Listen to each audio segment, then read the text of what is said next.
अच्छा, अहमद बिलाल साहब, ये आप बिल्कुल सही कहा कि लोगों को पार्टिसिपेट करना चाहिए, वोट करना चाहिए। मैं ज़रा टर्नआउट के बारे में आपसे पूछना चाह रहा हूँ। अब हमें पता है कि जो हाईएस्ट हमारा टर्नआउट था वो था 64.1% 1977 में, लोएस्ट हमारा टर्नआउट था 36.1% 1997 में। ये वो मैंडेट है जो फिर मियाँ साहब के लिए काफ़ी भारी साबित हुआ। इस वक्त गिवन के मेरा ख्याल तकरीबन 44% न्यू यंग वोटर्स हैं। आपको अंदाजन क्या लग रहा है, पिछले इलेक्शन में 51.7 था, 55% तक आपको लग रहा है कि वोटर टर्नआउट होने वाला है?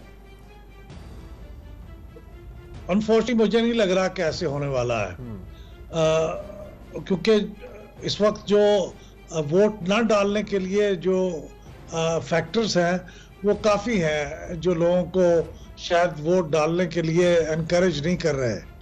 तो इसलिए मैं समझता हूं कि ये 40-45% भी हो जाएगा तो मैं तो खुश होंगी, लेकिन अगर 55% हो जाएगा तो बहुत ही अच्छी बात है।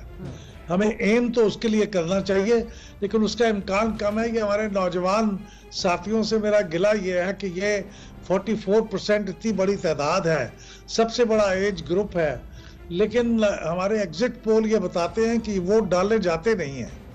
ये सोशल मीडिया पे तो बहुत एक्टिव हैं, लेकिन पोलिंग स्टेशन पे जाके वोट नहीं डालते।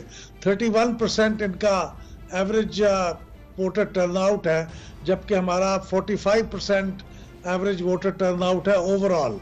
तो इसका मतलब यह है कि 14 परसेंटेज पॉइंट की कमी है।